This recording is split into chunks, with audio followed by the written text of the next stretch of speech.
Hello students, welcome in our English YouTube channel. Today we are going to learn 1.3 class 12 the cop and the anthem. In the earlier video we have seen about the icebreakers of 1.3. In this video we are going to learn about the writer and the lesson in detail. So let's start. First of all, let's see about the writer. William Sidney Porter, who was an American writer. William Sidney Porter हे एक American writer होते, but he was well known by his pen name O Henry. परंतु ते O Henry या pen नेमने ओळखले जायचे किंवा खूप फेमस होते. He was born on September 11, 1862. त्यांचा जन्म हा 11 सप्टेंबर 1862 झाला. He is basically very well-known writer. His short stories are known for wit, wordplay and clever twist and surprise endings. Okay, म्हणजेच त्यांच्या शॉर्ट स्टोरीज ह्या कशासाठी प्रसिद्ध होत्या तर विट, वर्डप्ले, एकदम एंडिंगला ट्विस्ट आणि जो एंडिंग असायचा तो एकदम सरप्रायझिंग असायचा की नेमकं काय घडणार आहे याच्या बाबतीत रीडर्स हे बेसिकली काय व्हायचे सरप्राईज व्हायचे. He wrote nearly 600 stories about life in America. तर त्यांनी जवळजवळ 600 स्टोरीज लिहिलेल्या आहेत आणि त्या कशावरती डिपेंडंट आहेत तर life in America. He was a voracious reader since childhood. O Henry हे एक या ठिकाणी होराशियस रीडर होते. म्हणजेच काय, he had a great appetite for reading. अगदी त्यांच्या लहानपणापासून त्यांना रीडिंगची खूप काय होती, एक ग्रेट क्वांटिटी त्यांच्याकडे या ठिकाणी होती. He started a humorous weekly the Rolling Stone. काय आहे त्या वीकलीचं नाव, ह्युमरस वीकलीचं नाव the Rolling Stone. And when the venture failed he join the Houston Post as a reporter. Okay, and after that columnist and occasional cartoonist.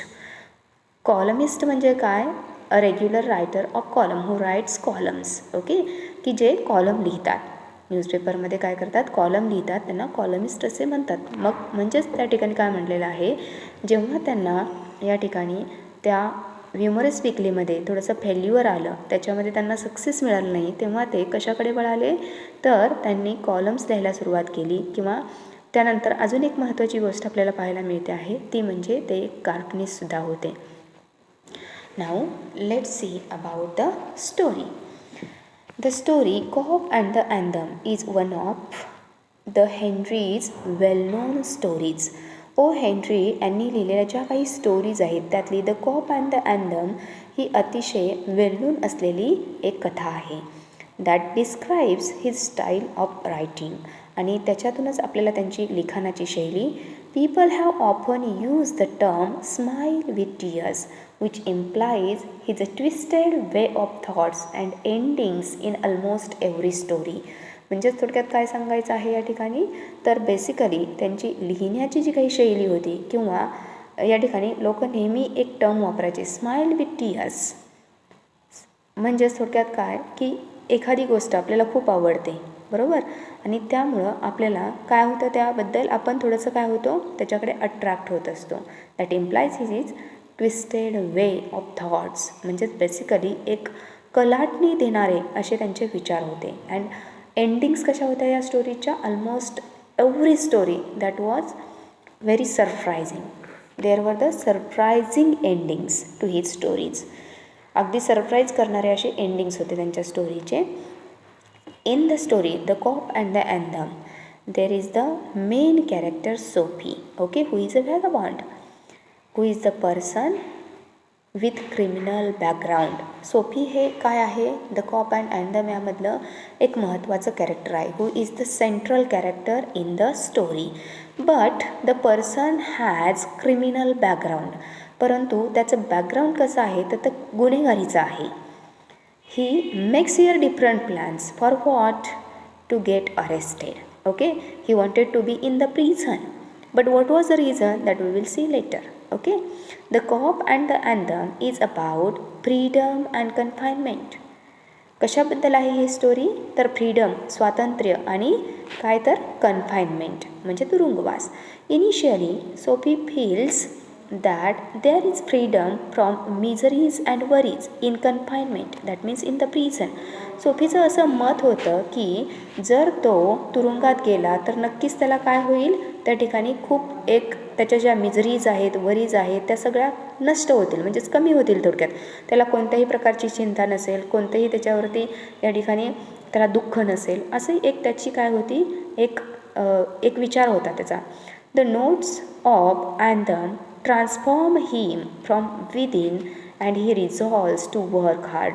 परंतु अगदी एंडिंगला, या स्टोरीच्या एंडिंगला, जे आपण आता सुरुवातीलाच पाहिलेलं आहे की ओ हेनरी यांच्या ज्या स्टोरीज आहेत, basically that has or the stories have surprising endings. म्हणजेच त्यांच्या स्टोरीला एकदम असे सरप्राईज करणारे असे एंडिंग्स आहेत. आणि याही स्टोरीमध्ये आपल्याला तेच दिसून येत आहे. At the last here Sophie heard the notes of anthem that basically transforms him from within. Okay, already we have means basically in the beginning he had a very initiative thing in his mind. Okay, म्हणजे अगदी एक त्याच्या मनामध्ये असलेली एक उत्कट अशी इच्छा असते, his desire for what, to get imprison. Correct, that means he wanted to be in prison and for that he was trying a lot. आणि तुरुंगात जाण्यासाठी तो खूप प्रयत्न करत असतो. but when at last he heard that the anthem, the notes of the anthem that basically transforms him from within and he resolves to work hard. आणि totally त्याचं सगळं आयुष्यच बदलून जातो आणि तो काय करतो, पुन्हा कठीण परिश्रम करण्यासाठी सुरुवात करायला लागतो. but unfortunately he was imprisoned. Sophie faces the irony of fate as the moment he realizes the real freedom lies in a virtuous life. आणि त्याला समजतं या ठिकाणी हे एक त्याच्या नशिबाचा खेळ आहे असं म्हणता येईल. when he learns, he realizes the real freedom. where is it? in the virtuous life. correct, but that time he is taken into confinement. आणि त्याच वेळेला नक्की त्याला काय होते, जेल होते, म्हणजे तुरुंगात जातो. जेव्हा त्याला जीवनाचा खरा अर्थ समजायला लागतो, त्याला त्या ठिकाणी जीवन जगावंसं वाटतं, तो परिश्रम करायला लागतो. But unfortunately that time he is taken into imprisonment, that means confinement. आणि त्याच वेळेला त्याला नक्की जेल होते. ठीक आहे, तर या ठिकाणी आपण आत्ता पाहिलेलं आहे की ओ हेनरी हे अतिशय वेल नोन असे अमेरिकन रायटर होते. त्यानंतर ते एक कॉलमिस्ट, रिपोर्टर, कार्टुनिस्ट, ठीक आहे, वृत्तपत्रकार, त्यानंतर कॉलम लिहिणारे, त्यानंतर कार्टुनिस्ट या ठिकाणी होते. त्यानंतर आपण त्यांच्या स्टोरीजबद्दल पाहिलेलं आहे. He wrote near by 600 stories about life in America. अमेरिकेच्या लाईफबद्दल त्यांनी या ठिकाणी जवळजवळ 600 या ठिकाणी स्टोरीज लिहिलेल्या आहेत. आणि त्यानंतर आपण या ठिकाणी मेन कॅरेक्टरबद्दल पाहत होतो. So let see about something. So, he is the main character in the story. How is he? He is the homeless character. त्याला कोणत्याही प्रकारचं घर नसतं, तो होमलेस असतो. Where did he live? He lived in New York City. And what does he think there? He thinks that if he could only get himself arrested, he would be imprisoned. जर त्याला या ठिकाणी gel झाली तर नक्कीच त्याला काय होईल, एक चांगल्या प्रकारचं घर मिळेल. थोडक्यात he will be imprisoned on Blackwell's Island. आणि हे अमेरिकेमधलं काय आहे, प्रिझन आहे. ठीक आहे, where he would be definitely assured of housing. आणि त्याला वाटतं आपल्याला नक्कीच या ठिकाणी काय मिळेल, शेल्टर मिळेल. And for that he was trying a lot and the satisfaction of his basic needs. आणि काय त्याला मिळेल, तर एक चांगल्या प्रकारची त्याच्या ज्या काही बेसिक नीड्स आहेत तर त्याच्या बाबतीत त्याला थोडंसं समाधान मिळेल. Okay, so he did many efforts but all went in vain. त्या ठिकाणी तो खूप प्रयत्न करत असतो, परंतु त्याचे सगळे जे प्रयत्न असतात that were totally futile. However his attempts totally futile attempts, म्हणजे त्याला कुठल्याही पद्धतीने त्या ठिकाणी यश मिळत नाही. To get arrested in a very humorous vein. Okay. What is the theme of the story? The theme of the story is freedom and confinement, म्हणजे स्वातंत्र्य आणि तुरुंगवास असं आपल्याला या ठिकाणी सांगता येईल. And what is the setting of the story? या स्टोरीचं जे सेटिंग आहे ते कोणतं आहे?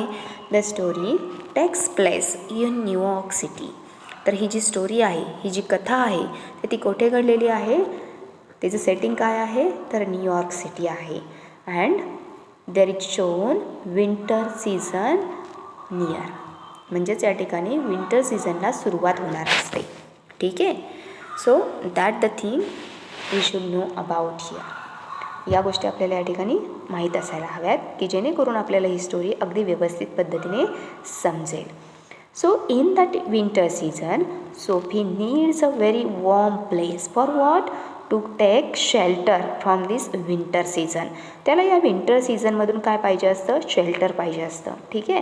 म्हणूनच त्याला एका उबदार अशा घराची, प्लेसची गरज असते. And so that he plans to be arrested by a cop. आणि म्हणूनच त्याला काय करायचं असतं? एका कॉपकडून अरेस्ट व्हायचं असतं. If that happens only then he will be sent to prison. जर असं झालं तरच तो या ठिकाणी जेलमध्ये जाऊ शकला असता, परंतु ते या ठिकाणी होत नव्हतं. कॉप म्हणजे काय या ठिकाणी? Cop is actually the word that is used for police. Okay. Where? In America. अमेरिकेमध्ये पोलिसांसाठी हा शब्द वापरलेला आहे कॉप. ठीक आहे. आणि त्याचा फॉर्म काय आहे? Constable on petrol. ठीक आहे. कॉप म्हणजे काय? Constable on petrol. So let see the story in detail. Sophie left his bench and strolled out of the square and across the level sea of asphalt, where Broadway and Fifth Avenue flow together. Up Broadway, she turned and stopped at a luxurious cafe. आता या ठिकाणी सुरुवातीलाच काय दाखवलेलं आहे? Actually Sophie was a homeless person. Sophie हा घर नसलेला व्यक्ती आहे.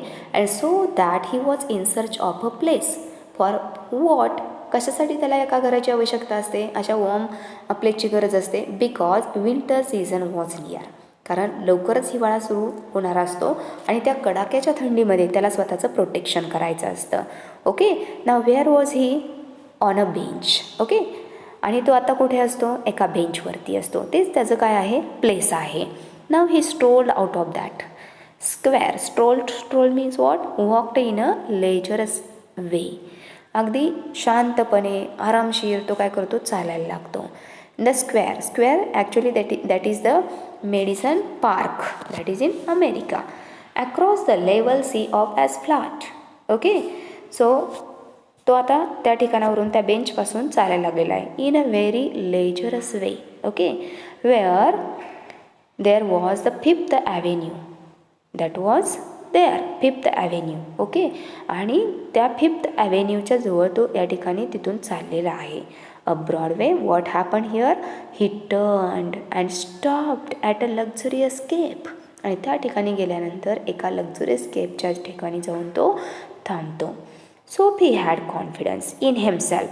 From the lowest button of his vest upward, he was shaven, and his coat was trim, and his neat black bow had been presented to him by a lady missionary on Thanksgiving Day. आता सोफीच्या मनामध्ये एकदम असा confidence आलेला असतो. He was very confident about himself. Okay. From the lowest bottom of his vest upward. What is meant by vest? That means the sleeveless shirt. He wore here sleeveless shirt. Okay. And at the time he was shaven. त्याने स्वतःची दाढी वगैरे केलेली असते. त्या sleeveless शर्टवरतून त्याने coat परिधान केलेला असतो which was trim. Trim means neat, appropriate. And black bow also he had one. That actually he got by present. From whom? By a lady missionary. When? On Thanksgiving Day. म्हणजेच या ठिकाणी नोव्हेंबरमध्ये 4था जो गुरुवार असतो त्यावेळेला या ठिकाणी हा थँक्स गिविंग डे सेलिब्रेट केला जातो. तर त्यावेळेला एका लेडी मिशनरीकडून त्याला तो ब्लॅक बो काय झालेला असतो, प्रेझेंट मिळालेला असतो. And that he had worn that time. आणि असा हा त्याचा पेहरावा आहे.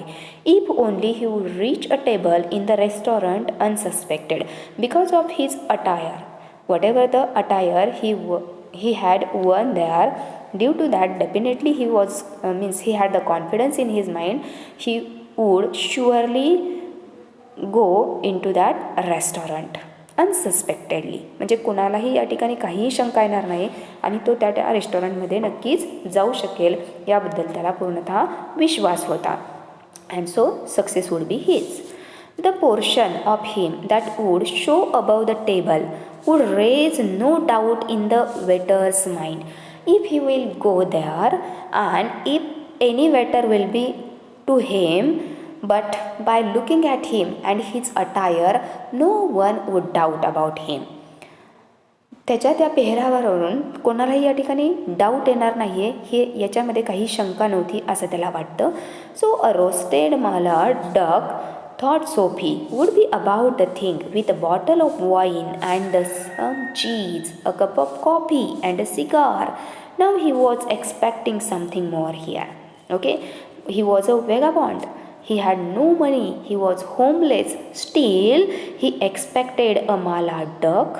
Okay, then a bottle of wine, some cheese and a cup of coffee and also a cigar. Definitely he would be successful in that. हे सगळं त्याला मिळणार याबद्दल त्याला काय वाटायचं, काहीही शंका वाटत नव्हती. $1 that was enough for the cigar. That was his opinion. The total would not be so high so to call forth any extreme of revenge from the Cape management.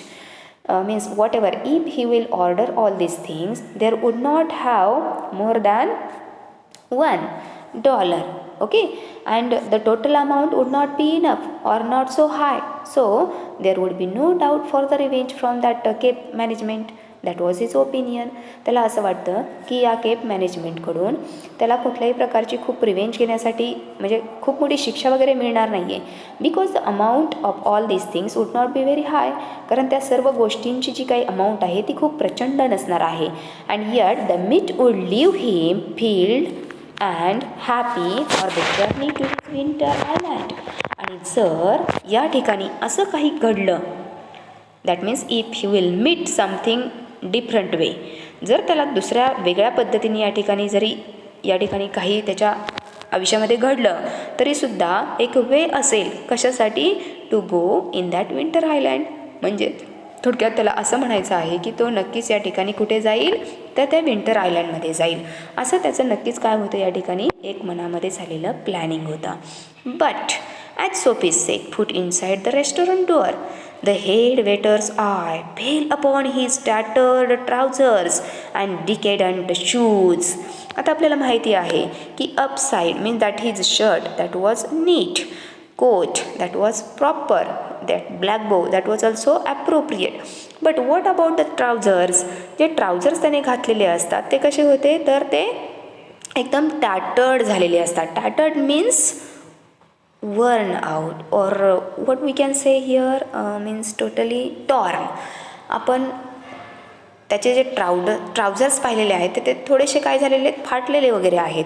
And so when he set his foot inside the restaurant, the head waiter's eye fell upon him.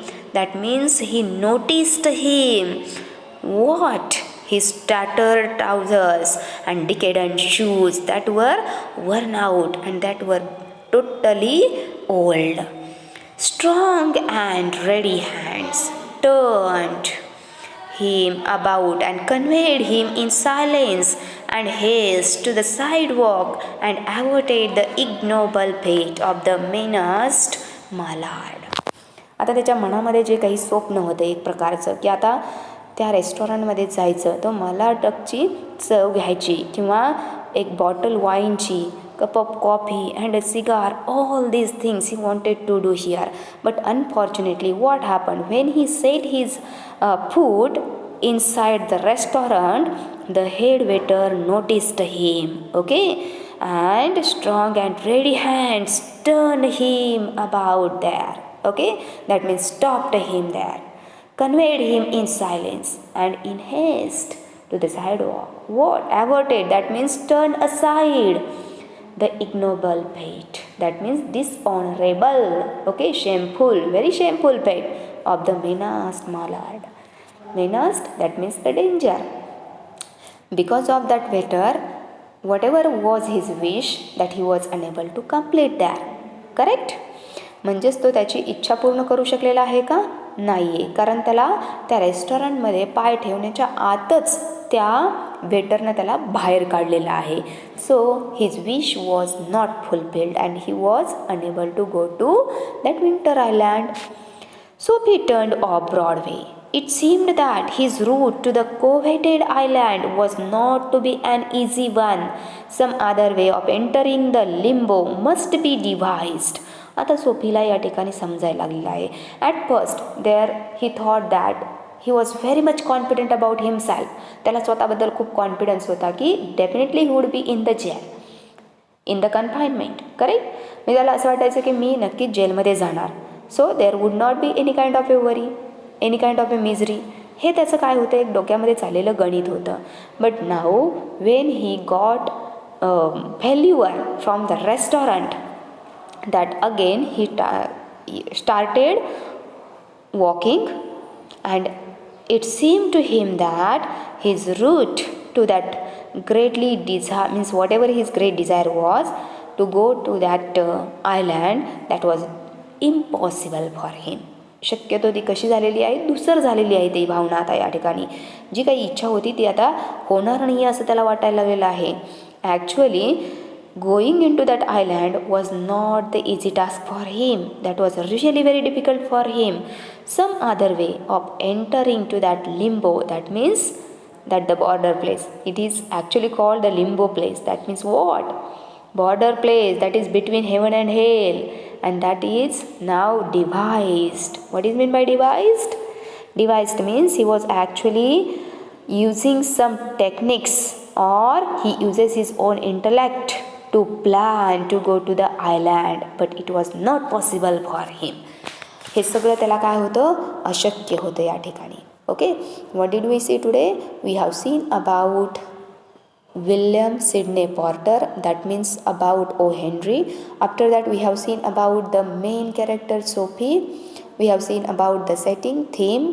After that we have learned some part of the story, the cop and the anthem. How did Sophie try to get into that restaurant and fulfill his wish, but the waiter stopped him there, and so he was unable to complete his wish. Okay, and it was not possible for him to go in the jail, where he would get shelter from that severe winter. Okay, I hope that you understood all the things. Next part we will see in the next video. Bye bye. Thank you.